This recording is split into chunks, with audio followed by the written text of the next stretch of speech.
Assalamualaikum warahmatullahi wabarakatuh. Yang terhormat Bapak Pengawas Bapak Haji Subagio, yang terhormat Bapak Pengurus Komite beserta perwakilan wali murid, serta Bapak Ibu Guru SDN Pati 4 yang sangat saya hormati. Alhamdulillahirabbil alamin. Kita bersyukur kepada Allah atas nikmat dan karunia yang diberikan kepada kita, yaitu nikmat sehat terutama, sehingga pada hari ini Bapak Ibu kita semua bisa menghadiri undangan dari sekolah, khususnya undangan dari saya, untuk bersama-sama berkumpul di ruangan ini melakukan diskusi bersama selalu kita sebagai warga sekolah dalam keadaan sehat walafiat. Kemudian salawat dan salam selalu dan wajib kita selalu curahkan kepada Nabi kita Nabi Muhammad SAW agar kita menjadi umat yang telah mendapat syafaatnya di hari kiamat. Amin ya rabbal alamin. Bapak Ibu, pertama saya sampaikan terima kasih di sini atas kesediaan waktunya yang telah meluangkan waktunya sebagai stakeholder pendidikan di sini. Bersama-sama kita berkumpul di sini untuk merencanakan kegiatan-kegiatan apa di tahun 2025 demi peningkatan kualitas layanan dan mutu pendidikan di sekolah kita. Saya sampaikan terima kasih banyak. Baik Bapak Ibu, untuk mempersingkat waktu, kita buka acara diskusi kita kali ini dengan berdoa. Untuk doanya kami minta tolong kepada Bapak Pengawas untuk membuka doa. Baik Bapak dan Ibu, marilah kita berdoa bersama-sama. Mudah-mudahan acara pada pagi hari ini akan senantiasa mendapatkan itu dan masuk dalam kebaikan. Anak yang bisa berarti masuk dalam masalah Al-Fatihah.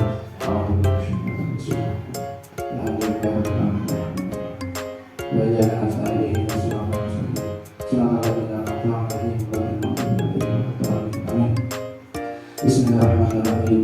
Anta syafi'in al-alamin. Anta nafi'in al-fatihah. Ya Rabbana lakal hamdu kama yanbaghi li jalali wajhika wa 'azimi sultanik. Allahumma shalli ala sayyidina Muhammadin qadra allati adibni ya Rasulullah. Adibni ya Rasulullah. La ilaha illallah Muhammadur Rasulullah. Biqala min amri. Adada musi'illallah musi'illallah. Alhamdulillah wa ta'ala warahmatullahi kama rabbayana shaghira wa bi'idhi wa walidayya warahmatullahi kama rabbayana shaghira. Rabbana atina fid dunya hasanah wa fil akhirati hasanah wa qina adzabannar. Wa sallallahu ala sayyidina Muhammadin wa ala alihi wa sahbihi ajma'in. Subhana rabbika rabbil izzati amma yasifun wa salamun ala mursalin walhamdulillahi rabbil alamin.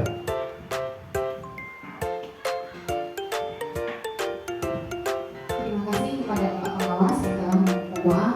Mudah-mudahan acara diskusi kita bersama hari ini berjalan lancar, tidak ada halangan rintangan. Bapak Ibu, saya langsung saja seperti yang sudah direkam bahwasanya ini adalah kita melanjutkan yang diskusi kemarin, yaitu menyusun perencanaan. Di sini tim pendukung kegiatan diskusi kali ini adalah Digital Misi, beliau adalah fasilitator PKMS. Kemudian Bapak Pengawas kita Bapak Haji Subagio, dan saya sendiri di sini sebagai pemimpin diskusi. Peserta diskusi yang datang kali ini yang diundang adalah Bapak Ibu Guru SDN Pati 4, kemudian pengurus komite dan perwakilan wali murid.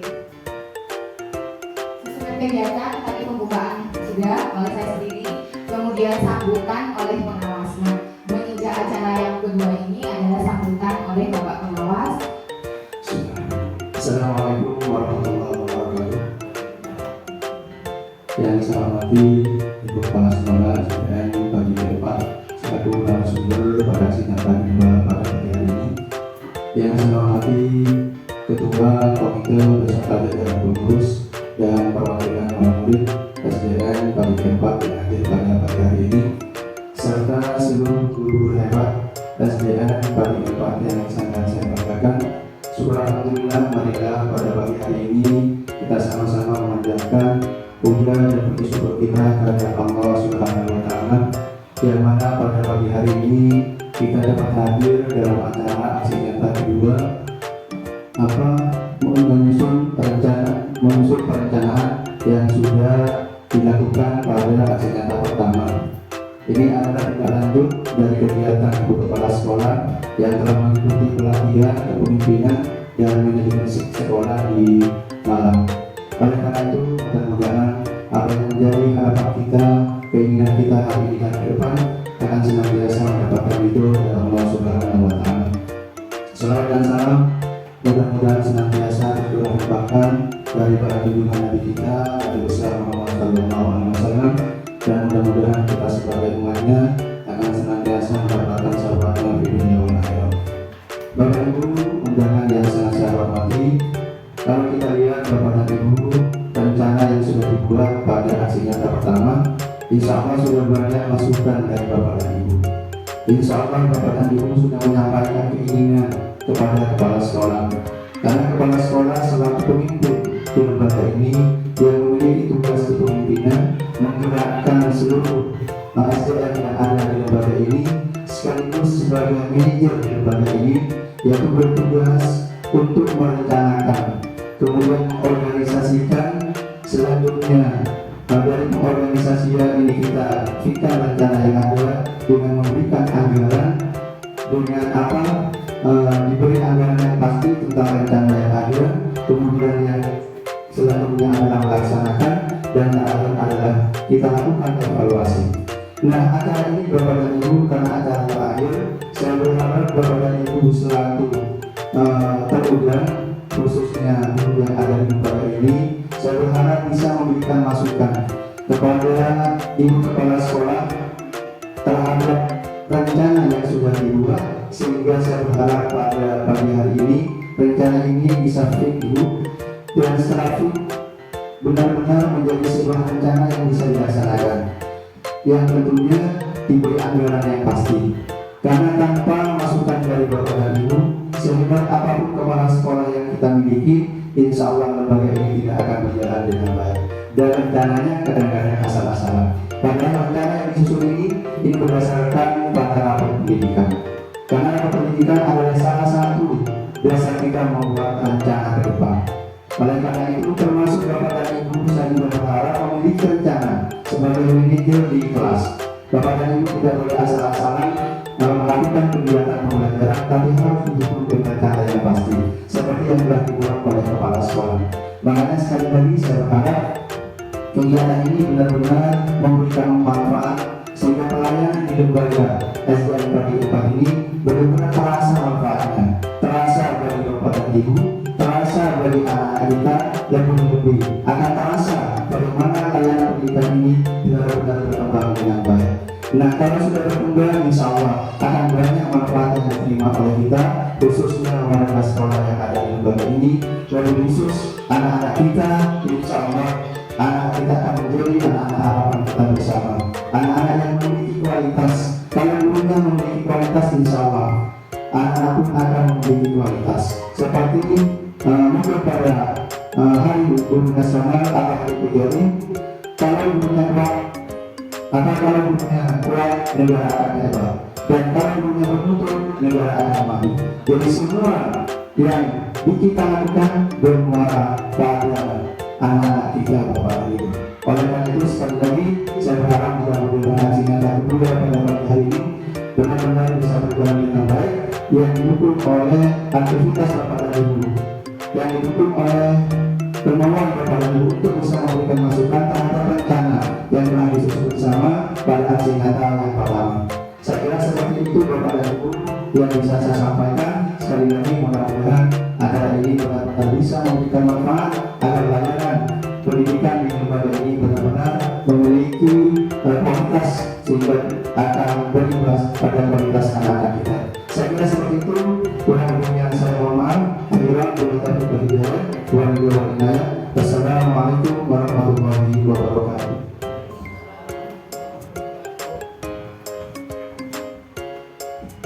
Terima kasih kepada Bapak Pengawas atas sambutan yang diberikan.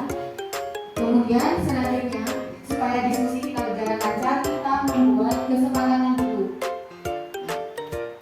Kesepakatan diskusi kita adalah yang pertama, berpartisipasi aktif dalam kegiatan diskusi. Jadi mohon partisipasinya Bapak Bapak Ibu nanti. Kemudian saling menghargai dan berkolaborasi. Kemudian kita gunakan gambar kita dengan efektif. Tujuan diskusi kita kali ini Bapak Ibu adalah melalui diskusi ini diharapkan sekolah nantinya dapat menyusun perencanaan pengorganisasian pembelajaran. Yang kedua, perencanaan peningkatan kompetensi PPK-nya. Yang ketiga, perencanaan sarana dan prasarananya. Dan keempat adalah menyusun perencanaan kegiatan tahunan dan anggarannya, yaitu RKT dan PKS. Ini tujuan diskusi kita. Nah, sebelum itu kita explaining sebentar supaya fokus. Kita dapat gambar. Tentunya adalah nama kota di Indonesia. Gambar pertama di sini Bapak Ibu ada gambar orang apa ini? Yoga sama kereta. Kira-kira kota apa ini? Yogyakarta. Bagus. Yang kedua, hebat. Yang kedua, itu yang sebelah sana apa itu? Arang. Ada Asum, ada Arang. Semarang, ya. Itu hebat. Semarang. Nah, yang kedua, gambar yang ketiga. Kota apa? Bandung. Nah, terus yang hebat. Nah, lupa gambar lupa. Lampung, ya. Lampung bisa, Padang juga bisa ya. Padang. Lampung. Ya. Nah, lagi ada. Ada sama dengan dan pohon beringin itu biasanya di mana? Samarinda. Betul, Samarinda. Samarinda yang itu gambar yang selanjutnya. Iya. Denpasar. Ya sudah. Nah, itu SPP kita. Coba gambar. Baik Bapak Ibu, kita lanjut ke diskusi kita. Hasil diskusi pada pertemuan sebelumnya, yaitu kita telah membuat indikator prioritas, menetapkan akar masalah serta perbaikan apa yang perlu dilakukan. Kemudian kemarin sebelum saya masuk ke melaksanakan diskusi bersama warga sekolah, saya sudah berdiskusi dengan Bapak Pengawas.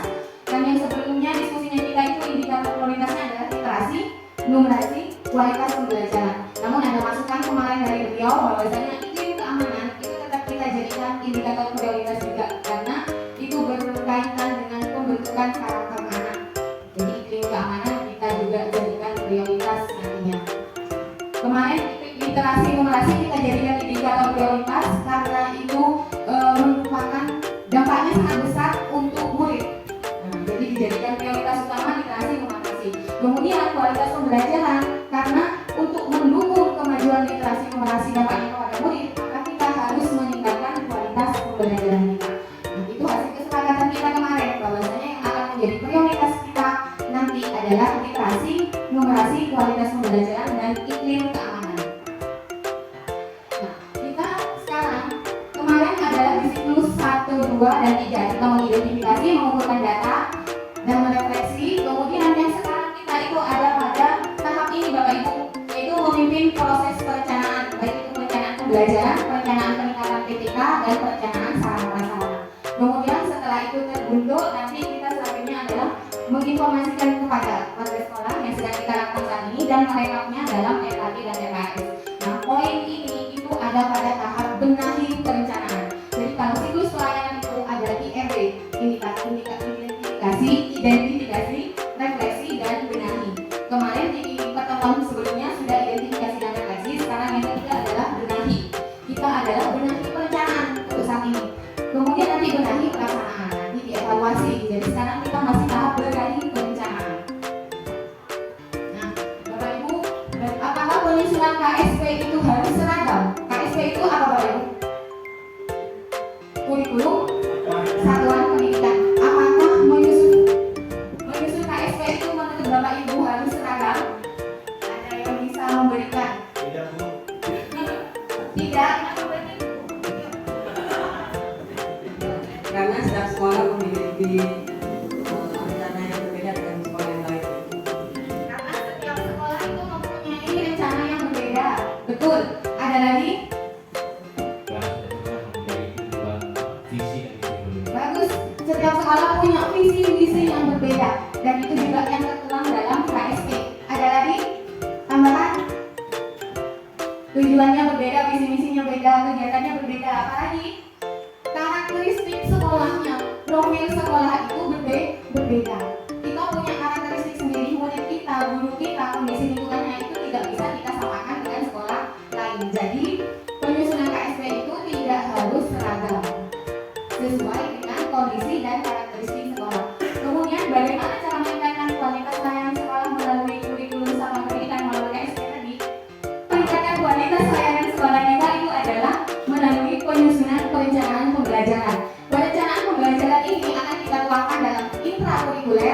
kokurikuler dan ekstrakurikuler. Jadi akan kita susun nanti ada di tiga aspek ini. Intrakurikuler itu di mana? Iya, di muatan pembelajaran yang Bapak Ibu lakukan di dalam kelas. Kalau kokurikuler nanti dirancangnya di mana? Di P5 ya, P5. Ekstrakurikulernya ya di kegiatan ekstrakurikuler. Kemudian kita juga supaya layanan sekolah bagus juga kita perencanaan peningkatan kompetensi PPK-nya. Kualitas gurunya juga kita tingkatkan dan perencanaan sarana prasarananya serta nanti dituangkan dalam RKT dan RKS. Kemudian prinsip apa saja yang perlu diperhatikan saat kita menyusun perencanaan sekolah? Kemarin di aksi nyata 1 di pedoman 1 sudah dijelaskan. Ada 4 pertimbangan yang kita lakukan dalam menyusun perencanaan sekolah. Ada yang paling berdampak kepada murid, iya, kepada murid dampaknya dari jadi apa yang paling berdampak kepada murid.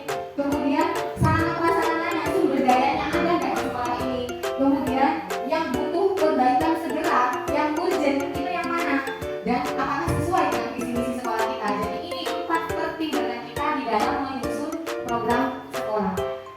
Dampaknya kepada murid itu poin pertama, harus berdampak kepada murid. Kita ke penyusunan perencanaan pembelajaran melalui perencanaan pembelajaran. Yang pertama kita adalah bagaimana cara meningkatkan kualitas melalui kurikulum selama pendidikan. Tadi adalah perencanaan pembelajaran. Karena perencanaan pembelajaran itu adalah wadah utama bagi sekolah untuk meningkatkan kualitas lainnya. Jadi pembelajarannya yang kita tingkatkan melalui yang pertama pengorganisasian pembelajaran. Bagaimana sekolah mengatur beban belajarnya, durasi waktunya dalam 1 semester, dalam 1 tahun. Durasi waktu dalam 1 semester biasanya Bapak Ibu tuangkan dalam apa? Promes atau prosen. Kemudian kalau dalam 1 tahun di prora ya.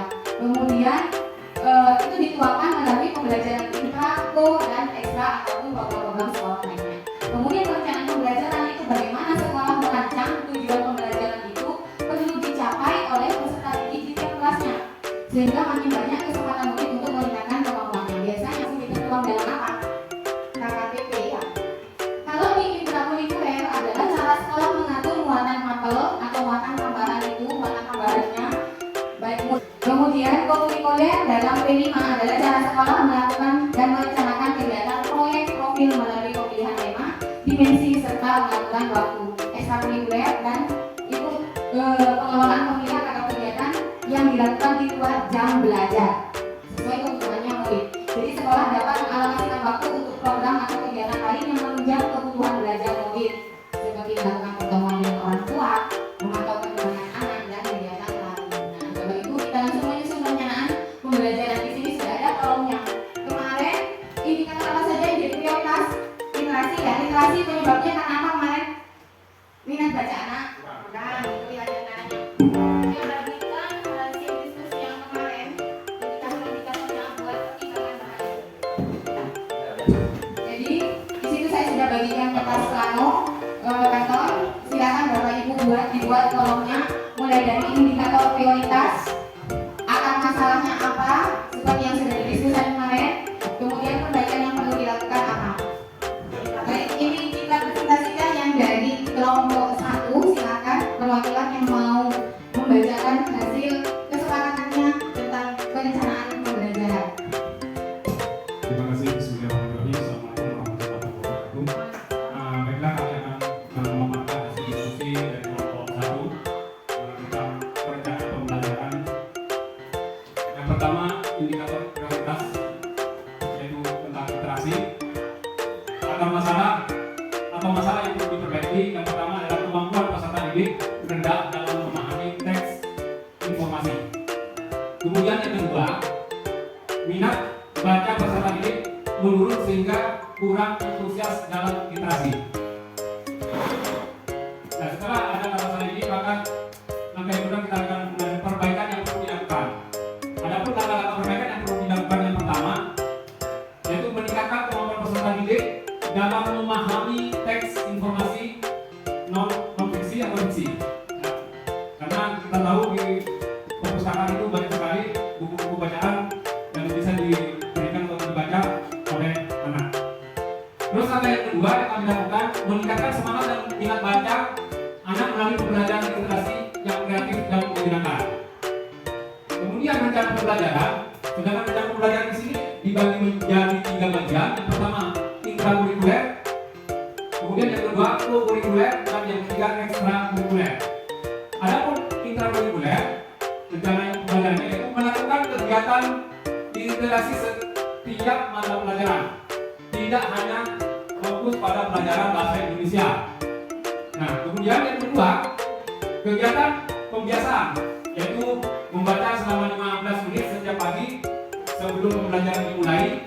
Kemudian setelah mengadakan kegiatan literasi itu untuk menyampaikan kembali apa yang mereka baca di kegiatan literasi itu, menyampaikan kembali di dalam kelas, ya, apa yang mereka baca tentang apa karakter atau tokoh dan lain-lain. Terus yang kurikuler, yang kurikuler itu ada P5, kewirausahaan atau pemanfaatan sumber daya hasil tertentu. Kegiatannya membuat kritik singkong, dan kita ketahui bahwasanya di sini singkong sangat melimpah. Terus ekstrakurikuler itu kita mengadakan klub literasi atau numerasi. Mungkin itu saja yang kami sampaikan. Kurang lebihnya saya mohon maaf. Assalamualaikum warahmatullahi wabarakatuh. Terima kasih kepada kelompok 1. Kita kasih apresiasi dengan tepuk hebat. Kita hebat, Anda hebat, semua hebat. Ya, baik, itu dari kelompok 1. Tadi kita sudah memaparkan tentang perencanaan pembelajaran, di antaranya ada joyful learning. Kemudian untuk kurikulernya, P5-nya itu tadi kita sepakat sama-sama kayaknya satu pemahaman kelompok 1 kelompok 2 untuk melaksanakan tema kewirausahaan, di mana memanfaatkan yang ada di sekolah, karena di sini adalah tentang pertanian yang itu menanam singkong, menanam jagung, tapi karena singkong sekarang musimnya singkong, jadi difokuskan ke membuat apa tadi keripik singkong yang memanfaatkan P5-nya. Baik Bapak Ibu, kita selanjutnya adalah perencanaan peningkatan kompetensi ketika. Jadi untuk mendukung perencanaan pembelajaran yang sudah kita buat di 4 indikator tadi, maka PPK-nya juga harus mempunyai kompetensi. Bagaimana itu joyful learning, bagaimana itu pembelajaran interaktif yang menyenangkan, bagaimana membuat modul P5 kewirausahaan, itu kita bahas di rencana peningkatan kompetensi PPK. Nah, sebelumnya karena dari tadi kita sudah berpikir, nah biar fokusnya biar menyenangkan, kita lakukan tes breathing. Ini aturannya ya, peserta berdiri berpasangan, kemudian peserta saling berhadapan dengan posisi tangan seperti akan berjabat tangan, jaraknya kalau lagi 10 meter cm. Ayo boleh, silakan berdiri Bapak Ibu, kita tes breathing. Berdiri berpasangan, silakan cari pasangannya. Pak, yuk. Silakan disepakati siapa yang dari Abu dan siapa yang dari Abi. Dari namanya itu, siapa yang Abu, siapa yang Abi. Dan sudah sepakat ya siapa Abu, siapa Abi. Silakan cari seperti orang pemahaman itu tangannya. Gimana? Nah ini, ketika saya menyebut nama, misalnya menyebut nama Abu. Nah peserta yang namanya disebut harus menangkap tangan kawannya. Jadi siapa yang Abu, Abu sini ke yang tidak enak Abi. Sedangkan yang Abi yang tidak disebut itu menghindar. Jadi, nanti yang kena, misalnya kena, dia harus ya, sepakat. Sudah Abu, Abi, kamu lari 1, 2, 3. Abi, Abi, Abu, Abi. Jadi Abi.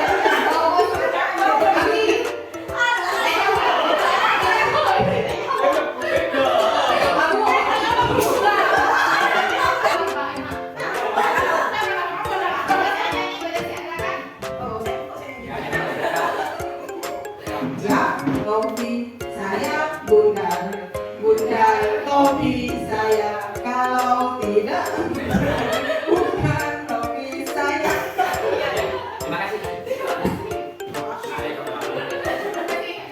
Kita cukup membuat kita lagi serius, sekarang kita sudah senang-senang lagi. Baik Bapak Ibu, kita ke selanjutnya adalah menyusun perencanaan peningkatan kompetensi pendidikan. Nah, apakah sebagai pendidik kita perlu meningkatkan kompetensi? Jika ia mengapa, jika tidak mengapa, dan apa dampak yang didapatkan dari peningkatan kompetensi pendidik, dan apa langkah-langkah yang dilakukan dalam melakukan peningkatan kompetensi pendidik? Mungkin ada yang punya jawaban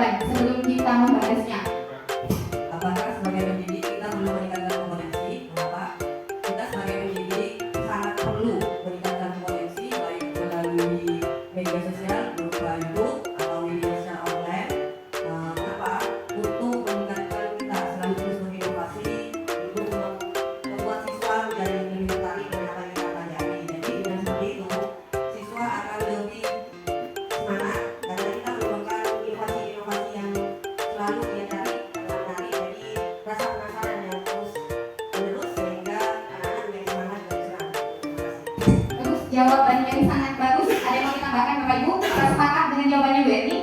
Sepakat ya. Jadi kita sebagai pendidik perlu melakukan peningkatan kompetensi, baik itu belajar mandiri di PMM, mengikuti webinar online maupun offline, seminar, pelatihan, sharing dengan rekan sesama di komunitas belajar sekolah di KKG itu perlu. Karena apa? Teknologi itu terus berkembang, ilmu pengetahuan dan teknologi itu terus berkembang. Jadi supaya apa yang kita sampaikan ke murid itu tidak ketinggalan, up to date. Jadi kita perlu mengupgrade pengetahuan kita. Kalau ilmu yang kita itu sudah sesuai relevan dengan perkembangan zaman, murid juga akan tertarik. Jadi kita kreatif, inovatif, berinovasi terus karena punya inspirasi itu. Kalau sudah demikian, dampaknya kepada murid pun juga akan bagus. Dengan kita mengupgrade pengetahuan kita, itu juga salah satu bentuk kita menghargai diri sendiri.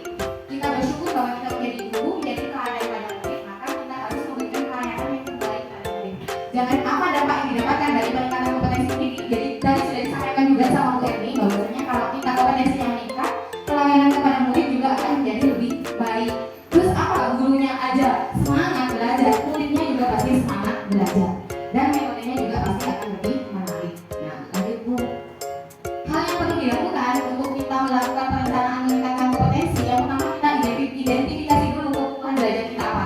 Yang tadi saya bilang, kalau kita tidak tahu caranya membuat modul ajar, maka yang kita cari rekamnya apa, ilmu tentang modul ajar. Kemudian identifikasi sumber belajar. Kita butuhnya dari mana? Apakah belajar di komunitas, di sekolah? Apakah perlu kita melakukan pertemuan di KKG? Atau kita mengikuti seminar?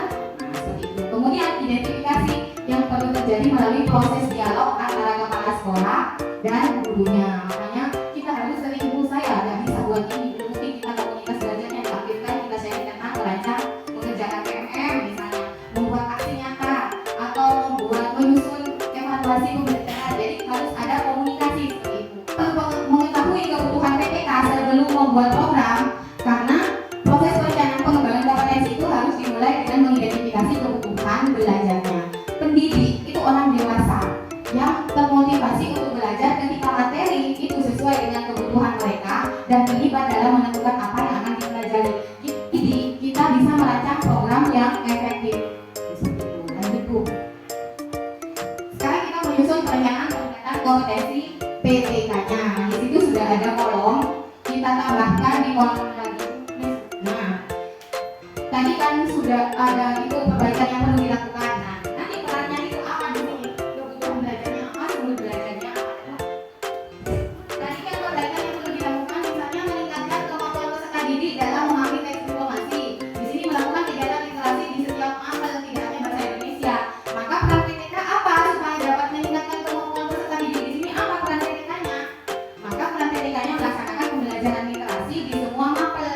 Perannya dia jadi tidak hanya bahasa Indonesia, mau matematika, mau agama, mau PKN, itu ada kan literasi di situnya. Terus kebutuhan belajarnya apa? Berarti saya butuh belajar bagaimana merancang modul ajar yang di situ memasukkan literasi. Sumber belajarnya dari mana? Saya butuh belajar dengan sesama rekan sejawat di komunitas belajar. Saya butuh belajar di KKG dengan sesama kelasnya. Misalnya kelas 1 dengan sesama kelasnya ini. Kemudian di sini minat baca peserta didik menurun. Karena jadi perbaikan yang perlu dilakukan adalah meningkatkan minat belajarnya melalui pembelajaran literasi yang menyenangkan. Nah, peran PTK apa? Jadi melaksanakan pembelajaran literasi yang menyenangkan berarti perannya dia. Kalau mau meningkatkan murid melalui pembelajaran, perannya gurunya apa? Dia yang melaksanakan pembelajaran. Maka kebutuhan belajarnya apa? Saya butuh ide, inspirasi bagaimana pembelajaran yang menyenangkan itu di literasi. Misalnya seperti dibuat apa itu poster-poster tulisan, nanti anak-anak disuruh menganalisis atau bagaimana. Terus sumber belajarnya dari mana? Oh, banyak inspirasi tentang praktik pembelajaran yang menarik itu. Dan saya belajar dari PMM Bu, dari YouTube, dari media sosial, atau saya sharing dengan rekan saya di kelas ini. Seperti itu. Dan dari perwakilan wali murid. Untuk kegiatan literasi yang perlu perbaikan, ya coba Bu. Yang ada perbaikan yaitu melaksanakan pembelajaran yang kreatif dan inovatif agar murid senang belajar literasi. Sedangkan untuk peran PTK-nya yaitu memandu kegiatan literasi dalam kegiatan 15 menit sebelum pembelajaran dimulai. Kebutuhan belajar yaitu merancang modul ajar, sedangkan sumber belajarnya dari KKG Sekian, terima kasih. Ada pertanyaan? Ya, silakan Pak. Tentang kurikulum belajar. Untuk kebutuhan belajar maksudnya? Ya. Ya itu Pak, merancang modul ajar. Jadi kita harus merancang modul ajar apa yang akan diberikan ke siswanya nanti. Iya, Maksudnya modulnya. Ya. Seumpama literasi itu kadang ada cerita, buku cerita gitu Pak. Jadi bisa dikembangkan lebih lanjut. Sekian, terima kasih. Kasih apresiasi tepuk tangan. Wow. Jadi di sini tadi kelompok 2 bertanya kebutuhan belajarnya merancang modul ajar. Mungkin yang dimaksud Pak Agus itu adalah merancang modul ajar bagaimana. Jadi kalau misalnya literasinya kan di lintas mapel tadi, tidak hanya di bahasa Indonesia. Jadi matematika, PKN, agama itu kita masukkan sifat literasi. Jadi bagaimana merancang modul ajar untuk mapel itu agar literasinya masuk di situ. Jadi seperti itu yang di kebutuhan belajar yang dipaparkan kelompok 1. Baik, dari kelompok 2 numerasi mungkin mau disampaikan hasilnya, silakan Pak. Assalamualaikum warahmatullahi wabarakatuh. Waalaikumsalam. Kami dari kelompok 2 ingin memaparkan lembar rencana pengembangan pendidikan. Indikator prioritas yang telah kami lakukan di kelompok 2 yaitu tentang numerasi. Adapun area perbaikan yang menjadi prioritas dari kelompok kami adalah peserta didik kurang memahami konsep operasi hitung seperti operasi hitung perkalian ataupun pembagian. Peran PTK yang kami lakukan adalah meningkatkan kompetensi pendidik dalam melaksanakan pembelajaran operasi hitung, perkalian, dan pembagian yang efektif dan menyenangkan. Dalam hal ini, maksud dari tujuan efektif dan menyenangkan agar peserta didik itu tidak merasa bosan ketika dalam menghadapi terutama pelajaran matematika yang bisa dikatakan pelajaran umum bagi peserta didik, terutama di perkalian maupun pembagian. Meskipun menyenangkan, tetapi tetap perlu memperhatikan efektif. Dalam sini efektif dalam pembagian waktu. Jadi pembagian waktu itu pun tidak bisa kita istilahnya tindakan asalkan menyenangkan, tapi kita lupa waktu pembagian waktu. Artinya pembelajaran yang kita laksanakan itu tidak efektif. Yang kedua, kebutuhan belajar. Kegiatan pembiasaan yaitu melakukan penghafalan perkalian kepada peserta didik sebelum pembelajaran dimulai. Itu bisa dilakukan setiap di mapel mata pelajaran matematika. Bisa dilakukan sebelum pembelajaran dimulai atau sebelum jam waktu bulan. Kemudian sumber belajar bisa diambil dalam PNM. Materi tadi yang bisa kita gali di PNM itu banyak sekali, baik dari semua mapel, lebih juga di mapel seperti matematika. Kemudian sumber belajar juga bisa melakukan kolaborasi baik dengan teman sekolah ataupun dengan sejawat. Demikian yang bisa saya sampaikan dari kelompok 2. Kurang lebihnya mohon maaf. Assalamualaikum warahmatullahi wabarakatuh. Waalaikumsalam warahmatullahi wabarakatuh. Apresiasi kita kepada Pak Dani.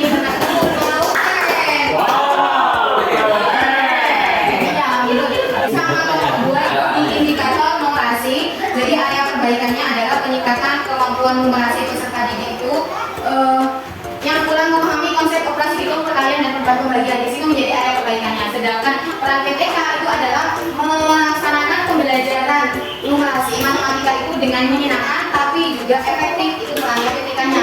Jadi kebutuhan belajarnya PTK-nya apa? Adalah tadi katanya melaksanakan pembelajaran melalui kegiatan kebiasaan menghafal, sebaik itu pada saat pembelajaran matematika maupun sesudah matematika. Jadi dibuat di kebutuhan belajarnya PTK-nya adalah bagaimana membuat pembelajaran perkalian dan pembagian itu efektif dan menyenangkan. Sumber belajarnya dari mana katanya tadi? Dari pemanfaatan PMM. Betul, di PMM itu banyak sekali inspirasi kegiatan pembelajaran numerasi yang menyenangkan. Juga bisa dengan sharing, kolaborasi dengan rekan sejawat dan diskusi dengan rekan sejawat itu untuk PTK, untuk perencanaan pengembangan kompetensi PTK yang bisa disampaikan. Untuk selanjutnya kualitas pembelajaran, iklim keamanan, silakan Bapak Ibu lanjutkan mengerjakan. Baik Bapak Ibu, sebelum kita lanjut ke sarana prasarana yang dibutuhkan untuk melakukan itu semua, kita lanjut sedikit dulu Pak Ibu.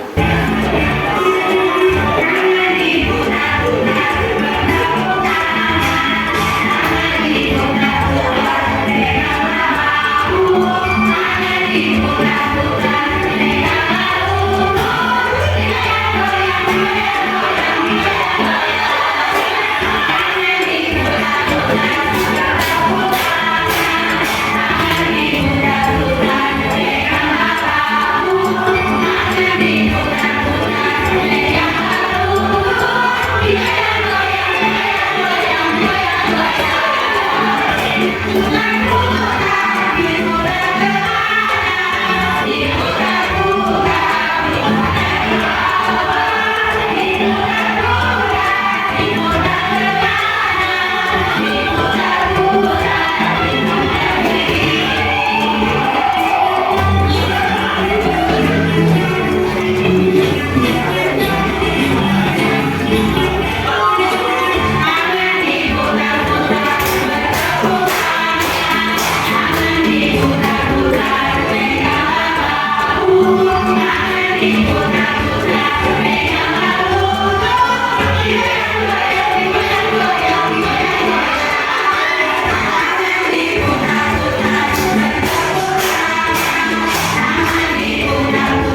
apakah kesediaan sarana dan prasarana penunjang peningkatan kualitas pelayanan sekolah saya aktif mau di ekstrakurikuler boleh? Boleh. Nah, kegiatan ekstrakurikuler itu juga perlu memperhatikan kesiapan daripada satuan pendidikan, seperti apakah sumber daya untuk melaksanakan kegiatan ekstrakurikuler itu bisa terlaksana dengan baik, asalkan sarana dan prasarana yang dimiliki satuan pendidikan itu sudah layak atau memang bisa meningkatkan kualitas pelayanan sekolah. Terima kasih.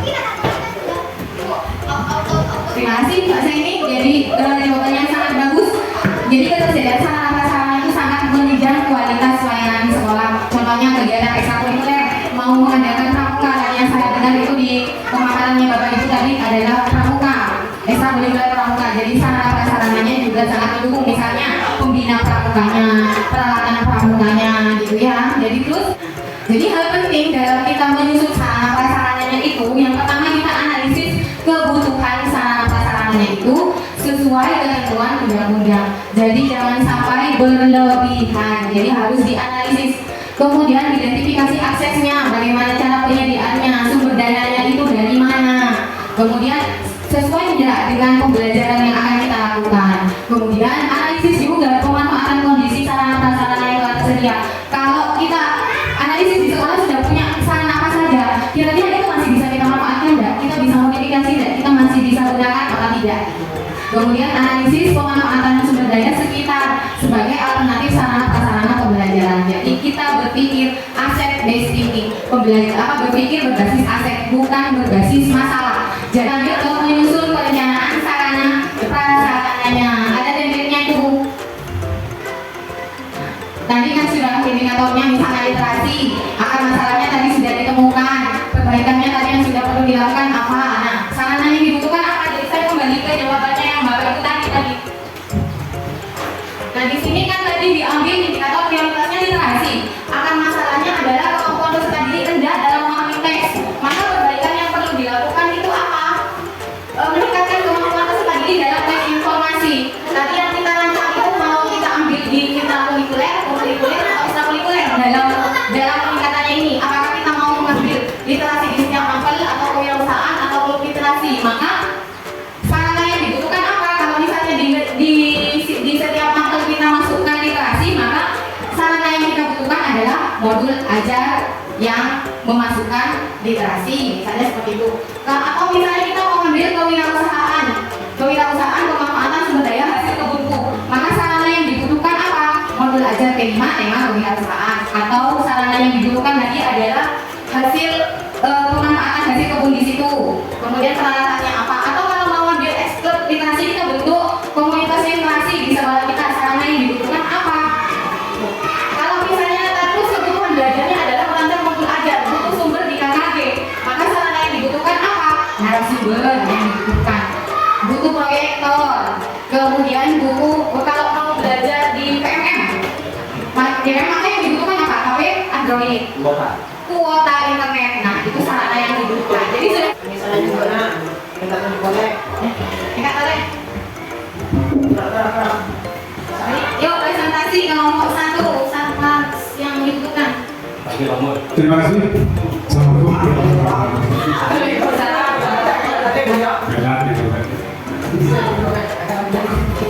Karena yang sampaikan tentang lanjutan dari rencana perencanaan pembelajaran tentang prioritas tadi dan literasi, terus ada kata masalah yang perlu diperbaikan, kemampuan peserta didik rendah dalam memahami teks informasi, perbaikan yang perlu dilakukan, meningkatkan kemampuan peserta didik dalam memahami teks informasi atau non-fiksi. Jadi rencananya yang mau diperbaiki di mana? Di intrakurikuler atau di atau di ekstra? Di sini tadi dipilih dulu dari kegiatan ini. Yang mau diperbaiki yang mana? Baik. Nama ini kan rancang modul ajar, berarti di sini ya. Oh ya. Kalau mau dipilih mana? Ini apa? Buku teks non-fiksi seperti ini ya. Intrakurikuler, kegiatan pembelajaran yang kami lakukan adalah melakukan di intrakurikuler melakukan kegiatan literasi setiap mata pelajaran, tidak hanya di mapel bahasa Indonesia. Kemudian sarana usaha yang dibutuhkan yaitu buku teks non-fiksi, pojok baca di setiap kelas, kita ingat kembali pojok baca di setiap kelas. Kemudian sudut-sudut baca kreatif dan menyenangkan di luar kelas, poster rumah membaca. Itu hasil diskusi dari kelompok 1.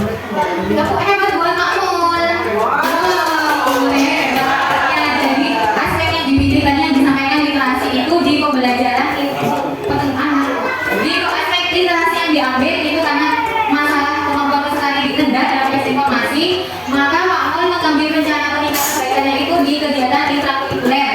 Jadi sarana yang dibutuhkan adalah buku tes non fiksi, pojok baca di setiap kelas, serta sudut baca di luar kelas yang menyenangkan dan poster-poster tentang literasi.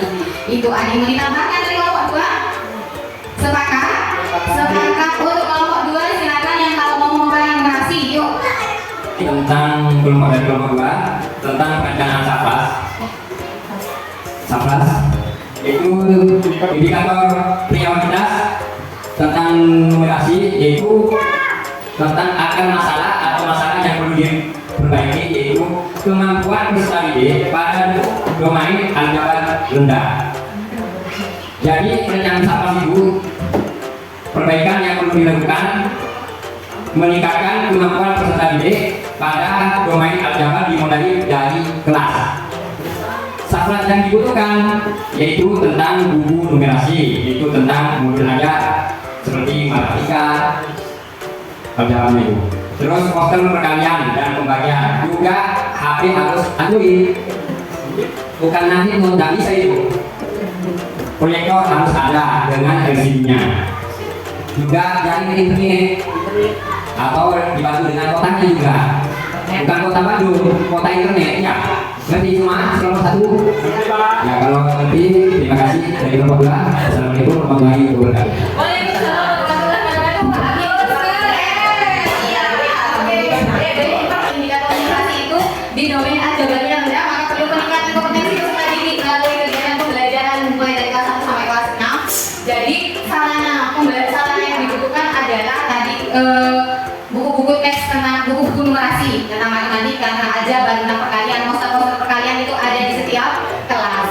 Dan juga kalau karena peningkatan PTK-nya itu tentang meningkatkan kompetensi PTK-nya dalam pembelajaran tentang modul ajar, maka butuh LCD buat kita sharing. Baik Bapak Ibu, itu adalah rencana kebutuhan sarana-prasarana yang sudah kita diskusikan. Literasi, numerasi, kualitas pembelajaran dan iklim keamanan sudah kita sepakati. Nah, dari perencanaan tadi, pembelajaran, kompetensi PTK dan sarana-prasarana dibutuhkan, kita salin itu ke dalam RKT, rencana kegiatan tahunan. Nah, dari bagaimana selama ini Bapak Ibu lakukan dalam menyusun RKT? Biasanya menyusun RKT dan RKS selama ini Bapak Ibu itu bagaimana? Apakah melakukan analisis seperti kita lakukan tadi, mulai dari area pembelajarannya, sarana-prasarananya, PTK-nya, apakah dilakukan seperti itu atau bagaimana? Dan apa yang menjadi dasar penyusunan RKT dan RKS yang Bapak Ibu susun selama ini? Nah, sekarang kita sudah mendapatkan pengetahuan baru. Jadi salah satu manfaatnya bagaimana kita menyusun RKT adalah melalui proses identifikasi dulu aspek-aspek yang dibutuhkan apa saja, dan itu sumbernya bisa dari rapor pendidikan kita sebelumnya. Pahami sebelum melakukan RKT dan RKS, yang pertama itu tidak semua kegiatan benahi yang termuat dalam RKT nanti itu mengeluarkan anggaran. Jadi tidak semua rencana yang tadi kita susun itu semuanya butuh anggaran, itu tidak ada yang tidak butuh anggaran. Kemudian untuk kegiatan benahi pada indikator prioritas, kode kegiatan AK sudah disediakan. Jadi itu ada misalnya sarana untuk belanja pegawai, belanja barang dan jasa, itu ada kodenya nanti Bapak Ibu di atas itu. Jadi tinggal nyusun ke atasnya. Kemudian utamakan kegiatan yang menggunakan BOSTE sebagai sumber pembiayaan. Jadi karena selama ini satu-satunya pembiayaan yang didapatkan sekolah kita adalah melalui BOSTE, maka kita alokasikan semua sarana-prasarana biaya kegiatan yang akan kita rancang itu dialokasikan dari BOSTE. Nah, satu kegiatan benahi dapat didukung oleh beberapa kegiatan RKS yang dirasa paling sesuai. Jika seluruh kegiatan benahi dan kegiatan RKS, kegiatan benahi yang tadi kita rencanakan dari awal itu namanya kegiatan benahi. Nah, kegiatan yang sudah dilengkapi, satuan pendidikan dapat menggunakan lembar RKT ini sebagai dokumen perencanaan. Dokumen RKT dan RKS itu bisa kita dapat dari rapor pendidikan. Lembar kerja RKT-nya tuh. Nah, dari kegiatan itu tadi yang sudah Bapak Ibu pilih, nah misalnya tadi identifikasinya adalah yang butuh perbaikan layanan itu di literasi tadi, meningkatkan kompetensi di membaca, memahami teks non fiksi, maka kegiatan benahinya tadi apa? Butuh kegiatan benahinya tadi meningkatkan kemampuannya dalam teks informasi. Jadi PTK-nya itu harus tahu caranya merancang modul ajar yang ini, maka harus dilakukan melalui aplikasi Mombel misalnya. Ini kegiatan benahinya apa? Nomor 1, kita identifikasi kemampuan numerasi. Misalnya kita ambil contoh di kemampuan numerasi. Akan masalahnya karena kompetensi domain aljabarnya rendah. Kegiatan benahinya apa? Penguatan pembelajaran matematika aljabar dari kelas 1 sampai kelas 6. Implementasi kegiatannya melalui apa? Pembelajaran matematika sebagai penguatan intrakurikuler. Kan tadi ngambilnya di intrakurikuler, Pak. Dulu. Nah, lebih difokuskan pada konsep aljabar dari kelas 1 sampai kelas 6 itu dikasih difokuskan sudah di domain aljabar. Apakah kegiatan ini membutuhkan biaya? Karena tidak semua kegiatan itu butuh biaya, maka untuk ini kita tidak misalnya. Terus untuk peningkatan kompetensi pendidiknya, karena kompetensi pendidiknya itu harus kita lakukan peningkatan melalui apa? Pelatihan bulanan, misalnya melakukan pertemuan bulanan tentang konsep aljabar, karena tidak semua guru itu kadang memahami konsep aljabar. Jadi harus ditingkatkan pemahamannya di konsep aljabar melalui apa? Aktivasi kompel pada mapel matematika, misalnya mendatangkan narasumber yang ahli matematika, pintar matematikanya. Maka karena mendatangkan narasumber itu membutuhkan biaya. Itu. Kemudian dengan melakukan pelatihan bulan, cara membuat modul ajar yang memasukkan literasi di setiap ini, atau pembelajaran yang joyful learning tadinya gimana caranya? Aktivasi kompel sekolah atau mengikuti KKD itu biaya. Iya butuh buat apa? Buat transport guru yang berangkat ke KKD seperti itu. Ada ini kan sudah. Terus kemudian di merancang kegiatan kokurikuler P5 tadi. Kalau membuat P5, kegiatan P5-nya tadi adalah membuat kritik singkong. Nah itu butuh biaya enggak? Butuh. Kalau P5 maka dianggarkan ya butuh. Kemudian tadi kegiatan ekstrakurikuler di sekolah pramuka, ekstrakurikuler pramuka dan literasi. Karena ekstrakurikuler pramuka maka butuh biaya buat honor pembina pramukanya. Ini contoh. Jadi dalam menyusun EKT bisa menggunakan contoh menyusun yang ada di buku rapor pendidikan tadi. Ambil buku atau tampilan yang di EKT, RKS ya. Tadi pelatihan honor, biaya transportasi guru, misalnya dianggarkan bulan, karena bulan ini untuk 2025 maka anggaran dari bulan Januari. Berapa kali dalam satu bulan? Karena tadi pertemuan bulanan maka satu bulan satu kali. Berapa orang yang dikirim? 2 orang, satu kelas tinggi, satu kelas rendah. Per orang 50.000 honornya, maka karena 2 orang nanti 100.000 honor yang ininya. Kesimpulan nanti kita menyusun kesimpulan yang harus kita buat itu di jadi indikator literasinya apa, akar masalahnya dari apa, perbaikan yang dibutuhkan apa, di pembelajaran apa, di kompetensi apa, di sarana prasarana apa, nanti kita rangkum di sini kita kerjakan. Lanjut Bu. Selanjutnya dari kegiatan kita dari tahap awal merencanakan pembelajaran sampai barusan membuat kesimpulan hasil diskusi. Kesimpulannya adalah pada tahap benahi yang kita lakukan saat ini itu merupakan tahap ketiga dari siklus peningkatan layanan sekolah, identifikasi, evaluasi, benahi, biasanya disingkat siklus IRB. Tahap benahi perencanaan meliputi perencanaan pembelajaran di dalam intra, ekstra, dan kokurikuler, kemudian perencanaan peningkatan kompetensi PPK, sarana prasarana, dan perencanaan kegiatan dan anggaran sekolah, FKT dan RKS. Kemudian Bapak Ibu, kesimpulannya tadi tidak semua kegiatan benahi dalam FKT itu memerlukan anggaran. Jadi dalam memilih dan menentukan program atau kegiatan sekolah itu kita harus mempertimbangkan aspek dampak yang paling besar kepada murid, sumber daya yang sudah tersedia, dan yang paling urgent mendesak itu yang mana, dan kesesuaian dengan visi misi sekolah. Hasil diskusi dengan pengawas untuk keamanan sekolah supaya tetap dijadikan indikator prioritas karena berdampak pada peningkatan karakter murid. Itu kesimpulan kita dari kegiatan diskusi. Dari kegiatan, bagaimana perasaan Bapak Ibu mengikuti kegiatan diskusi hari ini? Yuk. Assalamualaikum warahmatullahi wabarakatuh. Kegiatan bagaimana perasaan Bapak Ibu mengikuti kegiatan diskusi ini?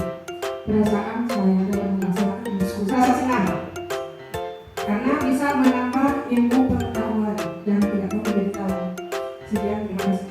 Terima kasih Bu. Jadi perasaannya kita mengikuti pelatihan ini sangat senang, bahagia, dan semangat tentunya ya. Senang karena melakukan SDG dan joget-joget juga. Terus apa yang Bapak Ibu pelajari dari kegiatan diskusi hari ini? Ya, terima kasih. Yang bisa saya pelajari dari kegiatan diskusi hari ini banyak yang kita petik pada hari ini, terutama dalam penyusunan atas itu saja mungkin yang karena selama ini kita tidak pernah terlibat ya. Ini bukan kayaknya hal yang baru. Jadi yang kita pelajari hari ini dari yang semulanya tidak pernah menyusun perencanaan khususnya atas, kita terlibat hari ini.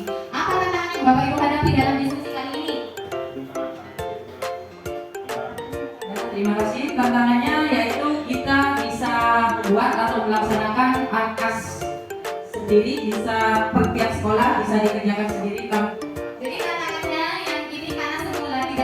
membuat perencanaan sendiri itu yang menjadi tantangan Bapak Ibu mungkin ya, karena hal yang baru semuanya perlu dijelaskan terlebih dahulu. Nah, kemudian manfaatnya apa yang didapat dari kegiatan diskusi ini? Yaitu membuat rencana pembelajaran yang pertama, yang kedua tentang perencanaan saklas, yang kedua tentang perencanaan ketiga kompetensi. Terima kasih. Sekian.